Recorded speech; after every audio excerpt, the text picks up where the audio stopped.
Hi friends, science blog চ্যানেলে আপনাদেরকে স্বাগত। এখন যে বিষয় নিয়ে আলোচনা করব তা হলো ওয়েস্ট বেঙ্গল স্কুল সার্ভিস কমিশনের চেয়ারম্যান আগামীকাল যে পরীক্ষা এসএসসি পরীক্ষা আছে তা নিয়ে বেশ কিছু বক্তব্য রেখেছেন।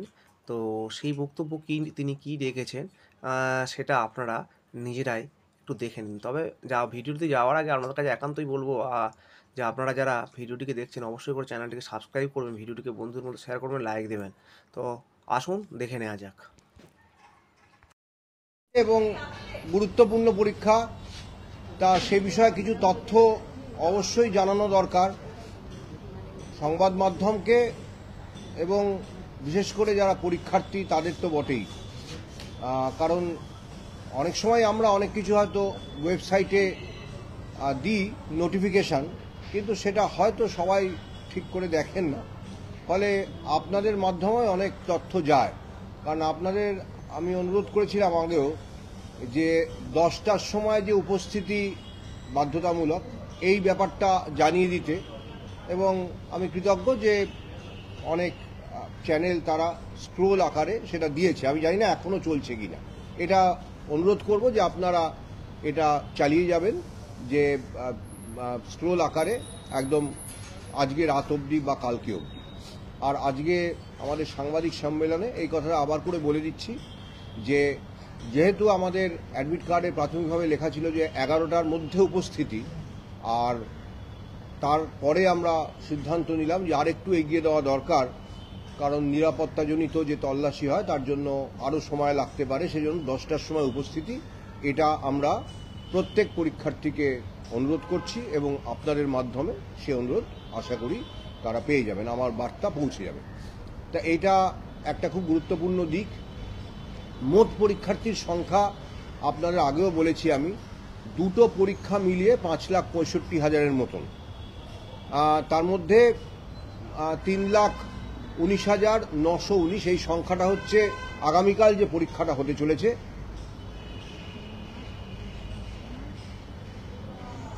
এটা আগামীকাল যে পরীক্ষাটা হতে চলেছে, আর যেটা 14 তারিখ হতে চলেছে অর্থাৎ 11-12 একাদশ দ্বাদশ শ্রেণীর জন্য, সেটাতে 2,46,500 মতন, 2,46,000 কিছুটা বেশি, অর্থাৎ দুটো মিলিয়ে মানে 5,65,000-এর বেশি, প্রায় 66,000-ই হয়ে যাচ্ছে।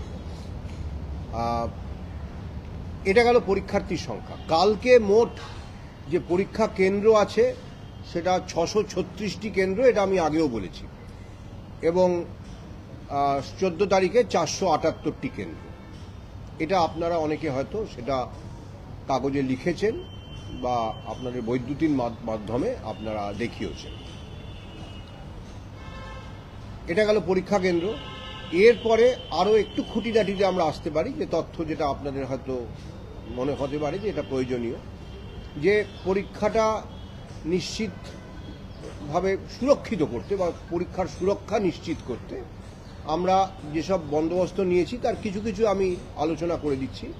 সেটা হচ্ছে যে ওই যে প্রথমেই বললাম, যেটা 10টার সময়, অর্থাৎ একটা প্রাথমিক তল্লাশি করেই ভেতরে তারা প্রবেশ করতে পারবেন পরীক্ষার্থীরা, এবং সেটা কোনো রকম মানে প্রত্যেকে যেটা নিয়ে যেতে পারবেন সেটা হচ্ছে একটি স্বচ্ছ পেন। যদিও আমরা প্রত্যেক পরীক্ষার্থীর জন্য পেনের বন্দোবস্ত রেখেছি, এমন নয় যে তার পেনটা যদি অনুপযুক্ত হয় তাহলে তিনি পরীক্ষা আর দিতে পারবেন না। প্রত্যেক পরীক্ষার্থীর জন্য আমরা পেনের বন্দোবস্ত আমাদের পরীক্ষা কেন্দ্রগুলিতে থাকবে, অর্থাৎ একটি পরীক্ষা কেন্দ্রে যদি মোট 500 পরীক্ষার্থী থাকেন, 500টি পেন সেখানে পাঠানো আছে। সেদিক থেকে পরীক্ষার্থীর অসুবিধার কোনো কারণ ঘটবে না। তাকে অবশ্যই তার অ্যাডমিট কার্ডটি নিয়ে যেতে হবে। অ্যাডমিট কার্ড ছাড়া পরীক্ষা কেন্দ্রে প্রবেশ একেবারেই অনুমতিযোগ্য নয়। আর অ্যাডমিট কার্ডে বারকোড স্ক্যানার আছে, অর্থাৎ অ্যাডমিট কার্ডটি মানে আমরা আমাদের ওয়েবসাইট থেকে ডাউনলোড করা কিনা সেটাও খুব সহজে বোঝা যাবে। অ্যাডমিট কার্ডে বারকোড স্ক্যানার থাকবে, তাতে কি থাকবে সেটা আমি আলোচনা করছি না। এবং এই যে মোবাইল ফোন ছাড়া অন্যান্য কোনো কিছু, ঘড়ি, কোনো রকমের ঘড়ি, জলের বোতল, স্বচ্ছ একদম জলের বোতল হতে পারে, কিন্তু তাছাড়া অন্য কোনো কিছু কাগজপত্র, তার শুধু নিজের ফটো আইডি কার্ড ছাড়া কোনো কিছু সে নিয়ে যেতে পারবে না। যার অ্যাডমিট কার্ডে মনে হচ্ছে যে কিছু সমস্যা আছে, মানে ফটোটা স্পষ্ট নয়, হয়তো উনি মনে করছেন ততটা, বা সইটা স্পষ্ট নয়, বা সইটা দেখা যাচ্ছে না, তাহলে তার পরীক্ষা যাতে বাতিল না হয় তার জন্য আমরা তার ওই অরিজিনাল, তো তিনি একটা আইডি কার্ড নিয়ে যাচ্ছেনই, তার একটা স্বপ্রত্যয়িত বা সেলফ অ্যাটেস্টেড যেটা ফটোকপি বলি সেরকম কপি উনি নিয়ে যাবেন ওই অ্যাডমিট কার্ডটি, এই অ্যাডমিট কার্ড বলছি, ওই ফটো আইডির, এবং ফটো আইডি কার্ডের যে ওই সেলফ অ্যাটেস্টেড ফটোকপিটা পরীক্ষা কেন্দ্রে জমা থাকবে এবং সেটা আমাদের কাছে চলে আসবে আঞ্চলিক কমিশনগুলির মাধ্যমে। তাকেও আমরা পরীক্ষা থেকে বাতিল করছি না। যদি কোনো কারণে অ্যাডমিট কার্ডে ফটো সিগনেচারে কিছু বিভ্রাট থেকে যায়, অর্থাৎ সই অস্পষ্ট, ছবি মনে হচ্ছে তার অস্পষ্ট, তিনি হয়তো দ্বিধার মধ্যে, সংশয়ের মধ্যে আছেন, এই ব্যবস্থাটা থাকছে। কিন্তু অ্যাডমিট কার্ড থাকতে হবে। অ্যাডমিট কার্ডটি সত্যি কিনা সেটা বারকোড স্ক্যানার দিয়ে সহজেই ধরা যাবে। সুতরাং পরীক্ষার্থীর আইডেন্টিটি সম্পর্কে আমাদের ওটা মানে আশ্বস্ত করছে। প্রশ্নপত্রের মধ্যেও নানা রকম সিকিউরিটি ফিচার থাকবে, সেগুলো নিয়ে অবশ্যই আমরা কোনো আলোচনা করব না, থাকবে এইটুকু বলে দিচ্ছি। এবং সিকিউরিটি ফিচারগুলো এমন যে কোনোভাবে যদি প্রশ্নপত্র কেউ ছবি কোনোভাবে আমাদের নিরাপত্তা বলয় যে টপকে যদি কোনো বা ভেতরে অভ্যন্তরীণভাবে কোনো রকম কোনো প্রশ্ন লিখের চেষ্টা কেউ করেন, কোন পরীক্ষার্থীর প্রশ্নপত্র থেকে সেটা হয়েছে আমরা সে অবধিও ধরতে পারবো। সিকিউরিটি ফিচারগুলো একদম, যদি কালকে 3,19,000 পরীক্ষার্থী থাকেন তাহলে 3,19,000 ভিন্ন সিকিউরিটি ফিচার থাকছে। কিছু কমন থাকে, আর কিছু ভেরিয়েবল থাকে। আমাদের সেই ব্যাপারেও আমাদের যথেষ্ট মানে মানে সিকিউরিটি ফিচার, খুব শক্তিশালী সিকিউরিটি ফিচার। এছাড়া আমাদের যেটা বলবার সেটা হচ্ছে পরীক্ষার্থীরা যারা আসবেন তাদের জন্য যদি কেউ কোনো কারণে কোনো মূল্যবান দ্রব্য নিয়ে আসেন যেটা কিনা হলের ভেতরে নিয়ে যাওয়া যাবে না, এবং তার সঙ্গে কেউ নেই যাকে তিনি ওটা, যার কাছে ওটা রক্ষিত রাখতে পারেন, তাহলে মানে সুরক্ষিত রাখতে পারেন বা গচ্ছিত রাখতে পারেন, তাহলে তার জন্য একটা ক্লোকরুমের বন্দোবস্ত প্রতি ভেন্যুতে থাকবে, যাতে টোকেনের বিনিময়ে তিনি তার যে জিনিস মূল্যবান সেখানে জমা রাখতে চান সেটা জমা থাকবে। তারপরে আবার পরীক্ষার শেষে টোকেন নিয়ে তারা চলে যাবেন। পরীক্ষার সময় 12টা, আমরা প্রত্যেক পরীক্ষা কেন্দ্রে 10টা থেকে 10:30টার মধ্যে আমরা প্রশ্নপত্র পৌঁছে দেব 636টা ভেন্যুতেও, এবং পরে পরীক্ষাতে 478টি ভেন্যুতে প্রশ্নপত্র পৌঁছে দেব। এবং তারপরে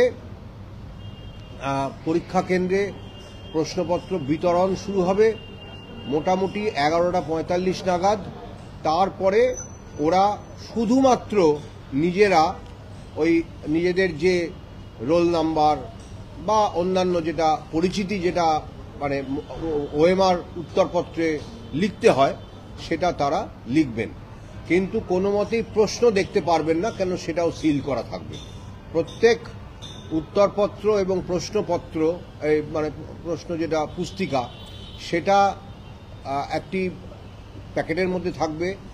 তার হাতে একটি প্যাকেট যাবে, সিল প্যাকেট, সেটি খুলে তিনি দুটি জিনিস বের করবেন, একটি প্রশ্ন পুস্তিকা এবং একটি ওএমআর উত্তরপত্র।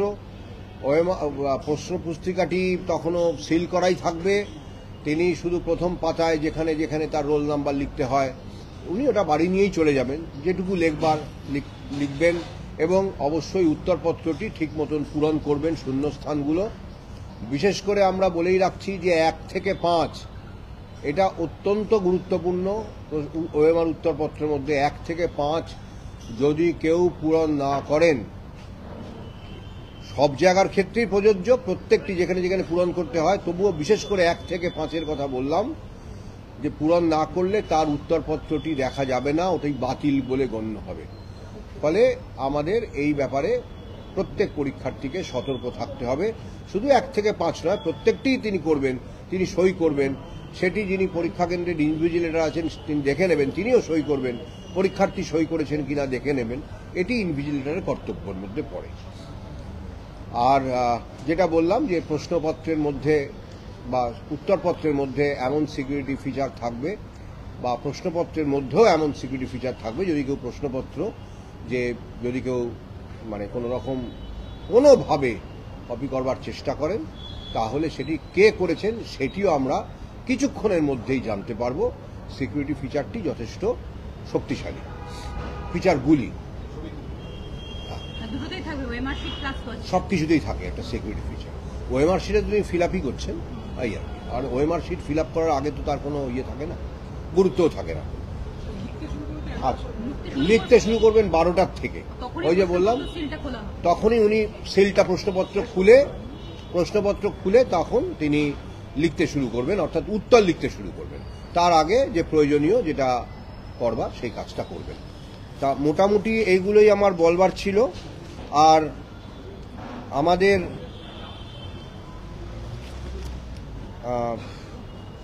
এনক্লোজার সেটা বলাই বাহুল্য যে যারা মহিলা পরীক্ষার্থী থাকবেন তাদের জন্য একটি আলাদা এনক্লোজার থাকবে, কারণ তার যে তল্লাশি অবশ্যই একজন লেডিস সিকিউরিটি স্টাফ দ্বারাই করা হবে এবং সেটা একটা মানে বদ্ধ জায়গার মধ্যেই করা হবে এবং সেখানে স্বাভাবিকভাবে যেটা সব জায়গাতেই নিয়ম যে লেডিস সিকিউরিটি স্টাফ তারাই করেন এই ফ্রিস্কিংয়ের কাজটা লেডি ক্যান্ডিডেট হলে, এবং সেটা একটা মানে অন্যের দৃষ্টির আড়ালেই হয়।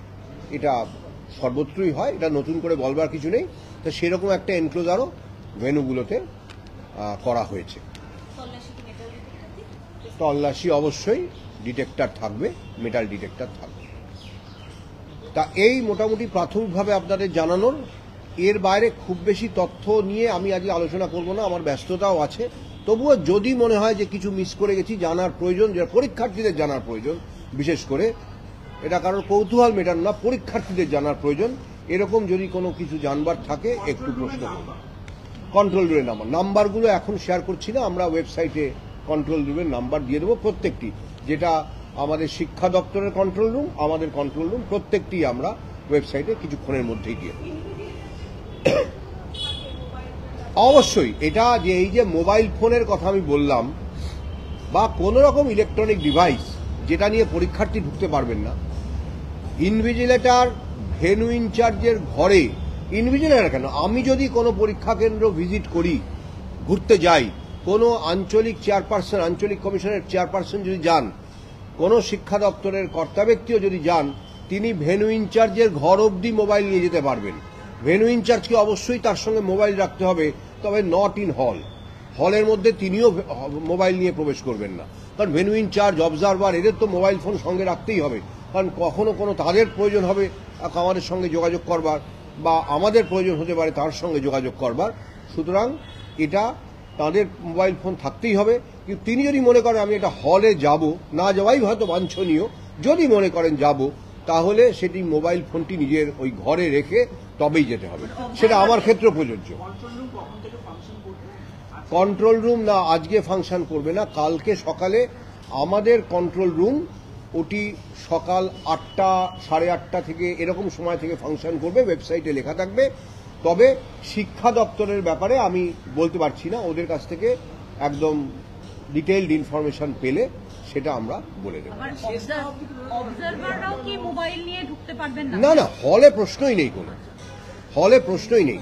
হল না, পরীক্ষার ওই যে যিনি নিয়ামক বলি বা যাই হোক ভেন্যু ইনচার্জ আর কি, মানে যিনি ওই কেন্দ্রের কর্তা, সেই কেন্দ্রের কর্তার ঘরে ঢুকে মোবাইলটি তার কাছে রেখে তবে তিনি যদি মনে করেন আমি একবার কেন্দ্রটি পরিদর্শন করব, ঘরগুলো উকি মেরে দেখব, করতেই পারবেন, নিশ্চয়ই পারবেন, কিন্তু মোবাইলটি রেখে যেতে হবে। আপনাদের কোনো স্পেশাল অবজারভার থাকছে? কোনো স্পেশাল অবজারভার নেই, প্রতিটি পরীক্ষা কেন্দ্রের জন্য একজন করে অবজারভার আছে। না, ইন্টারনেট বন্ধ এই কারণেই থাকবে না যে পরীক্ষার ওই কেন্দ্রের যিনি মানে অবজারভার বলুন কি আমাদের যিনি পরীক্ষা কেন্দ্রের যে চার্জে যিনি থাকবেন কর্তা, সে প্রিন্সিপাল হতে পারেন, হেডমাস্টার হেডমিস্ট্রেস হতে পারেন, তার তো হোয়াটসঅ্যাপে যোগাযোগ করবার প্রয়োজন হতে পারে। বলছে কেউ কেউ যদি গয়না করে যায়, মেটেল না, সেটা নিয়ে যাওয়া যাবে না, ওটা ওই ক্লোক রুমে রেখে যেতে হবে। সরকারি আধিকারিকরাই তো অবজারভার আধিকারিক বলবো না, সাধারণভাবে কলেজ বিশ্ববিদ্যালয়ের শিক্ষক অধ্যাপকরাই অবজারভার হয়েছেন, এর বাইরেও কেউ হতে পারেন, তবে সাধারণভাবে কলেজ বিশ্ববিদ্যালয়ের শিক্ষকেরাই অবজারভার হয়েছেন। আচ্ছা, একটা জিনিস, ভেন্যু সুপারভাইজার হবেন ওই যে ওই কেন্দ্রের যিনি প্রিন্সিপাল বা প্রধান? সাধারণভাবে তিনি কাউকে ডিউটি দিতেও পারেন, যে আমি সেদিন কোনো কারণে পারবো না, কোনো প্রিন্সিপাল বা প্রধান শিক্ষক হয়তো অসুস্থ, শিক্ষা প্রতিষ্ঠানেরই কেউ না ওই হচ্ছে। শিক্ষা প্রতিষ্ঠানেরই কেউ। 36 জন ভেন্যু সুপারভাইজার এবং অবজারভারের আন্ডার কন্ট্রোলে পরীক্ষাটা হচ্ছে, তাই তো? আপনাদের একদম, সরাসরি, একদম, এখানে একদম। সরাসরি যোগাযোগ থাকবে কমিশনে। মোবাইল কার কাছে থাকছে ভেন্যু সুপারভাইজার? পরীক্ষা কেন্দ্র, আমি পরীক্ষা কেন্দ্র দুভাগে ভাগ করছি। একটা হচ্ছে একদম কেন্দ্র, একটা মানে কলেজ বা স্কুল, আরেকটা হচ্ছে পরীক্ষার হল। পরীক্ষা কেন্দ্রে ঢোকার শেষ সময় হচ্ছে 11:45, আর পরীক্ষার হলে ঢুকবার শেষ সময় হচ্ছে ঠিক 12টা ঘন্টা বাজা অবধি। প্রথমে একটা ওয়ার্নিং বেল 15 মিনিট আগে, আর তারপরে ফাইনাল বেল যখন লিখতে শুরু করবেন, তখন যখন তিনি সিল খুলে ফেলেছেন পরীক্ষার্থী, তখন 12টা ঘন্টা বাজলো, সেই সময় তিনি শেষ ঢুকতে পারবেন 12টা অবধি। কারণ একটা বড় পরীক্ষা কেন্দ্র যদি হয়, ঢুকে অনেক সময় কেউ যদি 11:44-এ ঢোকেন, কোন ঘরে আমার মানে সিট পড়েছে সেটা খুঁজতেও কিছুটা 10 মিনিট সময় লেগে যেতে পারে। যদিও প্রত্যেককে বলা আছে একটা মানে ফ্লোর ম্যাপ, একটা হল ম্যাপ করে দিতে প্রথমেই সামনেই, তবুও তার কিছু সময় লেগে যেতে পারে, অনেক বড় বড় ক্যাম্পাস থাকে। সুতরাং বিশেষ করে বিশ্ববিদ্যালয়ে যেখানে ভেন্যু, সেখানে পরীক্ষা কেন্দ্রে ঢোকার পরে হলে পৌঁছতে 10-12 মিনিট সময় লেগে যেতেই পারে। সেজন্য অতিরিক্ত না, এরকম কিছু করে আমরা চিহ্নিত করিনি। সব ভেন্যুই আমাদের কাছে সমান স্পর্শকাতর, কারণ বিপদ হলে যে কোনো জায়গা থেকেই হতে পারে।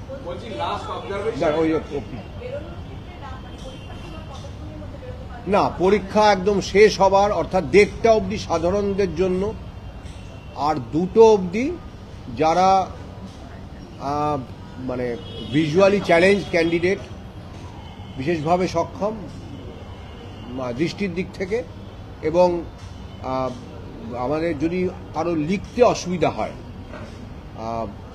অন্যরকম কোনো মানে অসুবিধা আছে, যার জন্য তিনি আর কি স্ক্রাইব নিয়ে পরীক্ষা দিচ্ছেন।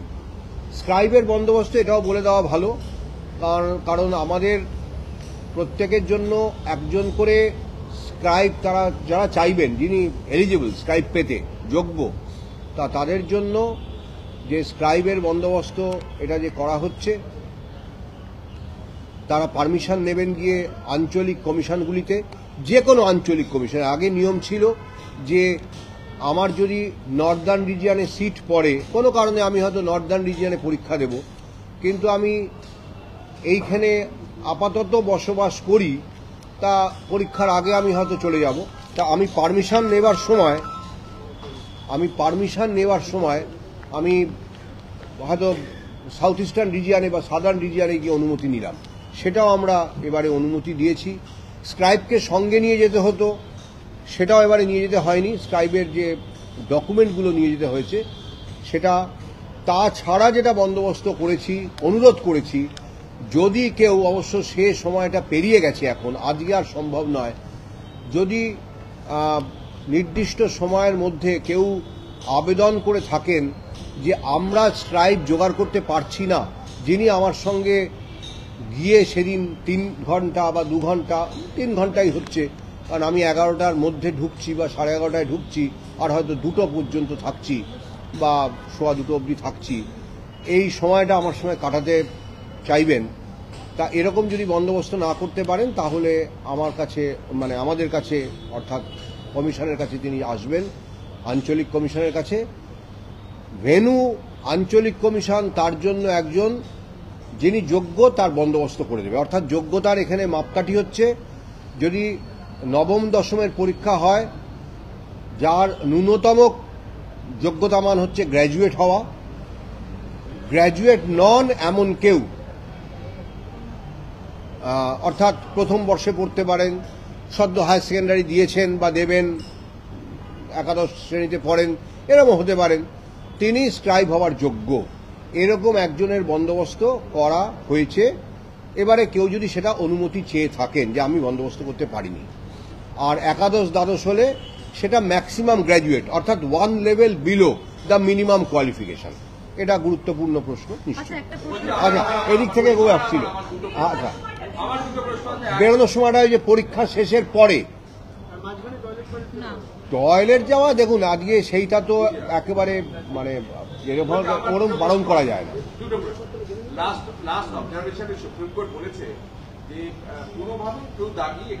না, এই প্রশ্নের আজকে আমি আলোচনাটা 14 তারিখের পরে করব। এটা এখানে আজকে জানানোর জন্য দরকার নেই। আমাদের ওয়েবসাইটে যেটুকু আছে, সুপ্রিম কোর্টের নির্দেশ যা আছে সেটা সবাই জানেন, সেই মেনেই তারা বসবেন, আসবেন, ইত্যাদি ইত্যাদি। এই ব্যাপারে আমাদের কিছু আমাদের এই ব্যাপারে আমরা আজকে আলোচনা করব না। আজ আরেকটা একটি প্রশ্ন আছে। না, এটা আমাদের প্রশ্নপত্র সুরক্ষিত আছে, এটা আমাদের প্রশ্নপত্র সুরক্ষিত আছে, আমি কোনো নাম করে বলছি না, সুরক্ষিত আছে। বলুন। হ্যাঁ, প্রভিশনাল তো অবশ্যই, যে কোনো অ্যাডমিট কার্ডই প্রভিশনাল, কারণ যোগ্যতা বিচারের জন্য যে ফিজিক্যাল ভেরিফিকেশন অফ ডকুমেন্ট হয়, তার আগে তার এলিজিবিলিটি বা যোগ্যতা সম্পর্কে সুনিশ্চিত হওয়া যায় না। অনলাইন ভেরিফিকেশন দিয়ে কখনো কারোর মানে যোগ্যতা আছে কি নেই সেটা সুনিশ্চিত বলা যায় না। So all admit cards always in all examinations are provisional. না, এটা একটু ভুল বলা হলো। আপনি সেটা সব মিলিয়ে বলছেন, মানে শিক্ষাকর্মী এবং শিক্ষক মিলিয়ে বলছেন।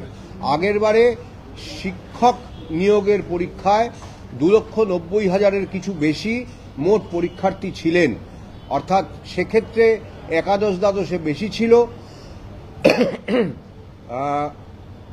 1,50,000-এর কিছু বেশি, আর 1,41,000 মতন সেটা নবম দশমের ক্ষেত্রে 2,91,000 কিছু বেশি, প্রায় 3 লাখ। আর এবারে সেই সংখ্যাটা 5,65,000। সরি,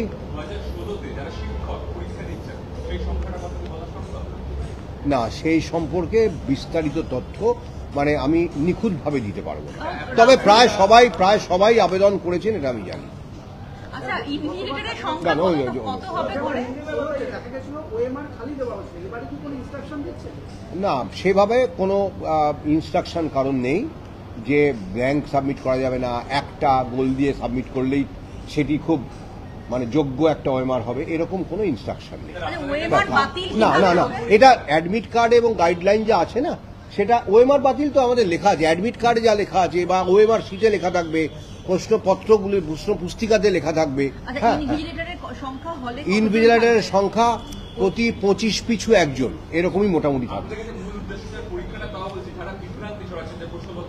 না, এটা আমি বললাম প্রশ্নপত্র সুরক্ষিত।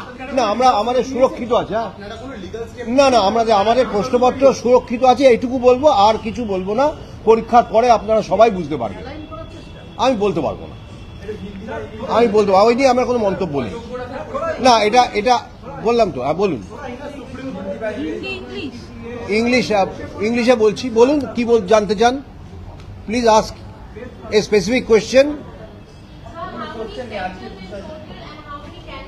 আচ্ছা, total centers for the exam of tomorrow 636, and for the exam of 11-12 that is scheduled on 14th is 478, and total number of examinees, as I said, is nearly 3,20,000 for tomorrow's exam, 3,19,919 for tomorrow's exam, and 2,46,500 almost for 14th exam. So that is the number of examinees for the 2 exams and the number of centers. And the question booklets will have strong security features, so that each individual candidate can be tracked. The security feature is quite robust. To that extent, examinees have to report at the venue by 10 a.m. because there will be security checks, and they can enter the examination venue finally up to 11:45 a.m. and the examination hall up to 12 noon, just when the bell rings for the examination commencement. So that is the instruction for the candidates to be well ahead of this time deadline, and to reach the examination halls in time.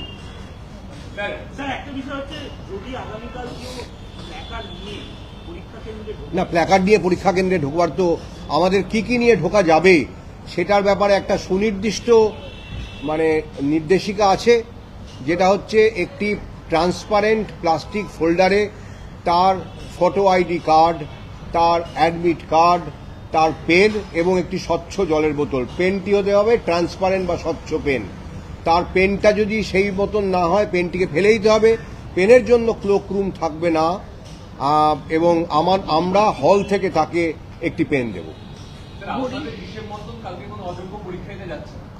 আমি এ ব্যাপারে কোনো মন্তব্য করব না। আমার একটা প্রশ্ন, মানে যদি 3,19,919টা সিকিউরিটি ফিচার প্রতিটি কোশ্চেনের পরে আলাদা আলাদা থাকছে, মানে এটা কি পারমিটেশন কম্বিনেশন করে আছে নাকি সবই আলাদা? না, এইটা নিয়ে প্রশ্নটা পুনরাবৃত্তি করবেন না আমার, কারণ সময়েরও ব্যাপার আছে, আমি চলে যাব। না, ওইটা নিয়ে না আজকে আলোচনাও করব না, প্রশ্নও করবেন না দয়া। না, আমি জানি সুপ্রিম কোর্টের অবজারভেশন আমি পড়েছি, আমি সবই পড়েছি। এটা নিয়ে আমি কোনো আজকে আলোচনা বা প্রশ্নের উত্তর দেব না, এটা আমি স্পষ্টভাবে জানিয়ে দিলাম প্রথমেই। একই প্রশ্ন পুনরাবৃত্তি করেছি।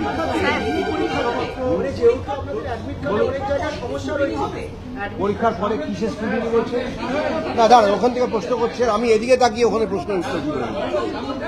হ্যাঁ, নিশ্চয়ই, সেটাই সুপ্রিম কোর্টের অর্ডারেও আছে। আমি সেটা বললাম তো, আমি সেটা বলে দিলাম, নোটিশও দিয়েছি। না না, সেটা সিকিউরিটি ফিচার নিয়ে কখনো আলোচনা করতে নেই। অবশ্যই একই বিষয়ের সিরিজের প্রশ্নপত্র যদি পরপর দুজন হাতে পান, সেটা তো কাম্য নয়, সেটা কখনোই হবে না। এখন কি প্যাটার্ন হবে সেটা নিয়ে আলোচনা করবার দরকার নেই। পাশাপাশি দুজন একই বিষয়ের পরীক্ষার্থী একই সিরিজ প্রশ্ন হাতে পারছেন, এটি হবে না।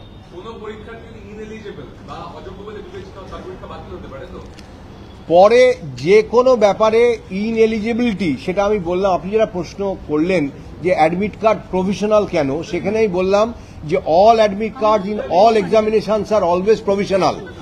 সেটা এমনও উদাহরণ আছে যে আমি জানি যে কলকাতা বিশ্ববিদ্যালয়ের পরীক্ষা দেওয়ার পরে রেজাল্ট বেরোনোর আগে তার প্রশ্নপত্র হয়তো অনেক দিনের কথা, যে প্রশ্নপত্র বলবো না, তার ফল বেরোলো না।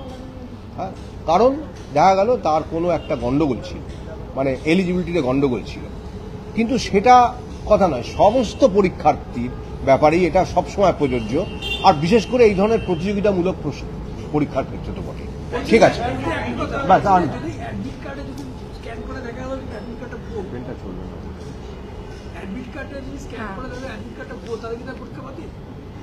অ্যাডমিট কার্ড ভুয়ো হলে তো পরীক্ষা বাতিল বটে, কি আশ্চর্য। হ্যাঁ, সে তো বটেই, ভুয়ো অ্যাডমিট কার্ড হলে কেন মডেল অ্যান্সার কবে, সেটা পরীক্ষাটা দুটো ভালোভাবে হোক, নিশ্চয়ই করে দেবো। হ্যাঁ, ওইটা পরে আমাদের বন্দোবস্ত থাকবে নিশ্চয়ই, সেটা বাড়ি নিয়ে যায়, ওইমার কার্বন কপি বাড়ি নিয়ে যাবে। না, ওইটা তো আবার পুনরাবৃত্তি হয়ে গেল।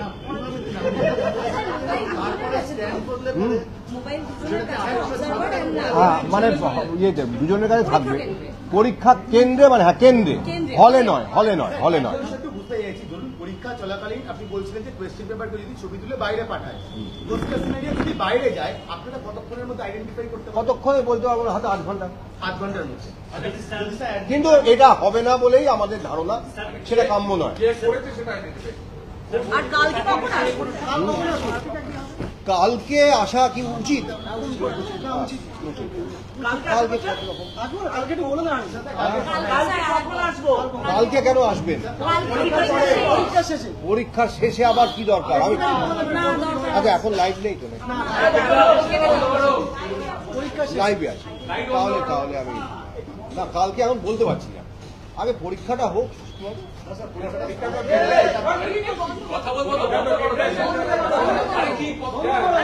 না কথার কিছু নেই, আর কথা বলবো। ডেটটা পরীক্ষা শেষ হবে 2টোয়, কিন্তু পরীক্ষার শেষের পরেও যে গোছগাছের কাজটা অনেকক্ষণ চলে। না আমি সেটা কথা দিতে পারছি না, কারণ আমি একদম 3টের সময়, হ্যাঁ যদি হয় আপনাদের এরকম 4-5 জনকে আমি বলে দেবো, আপনারা বলে দেবেন, প্রত্যেকে ফোন করলে অসুবিধা হবে।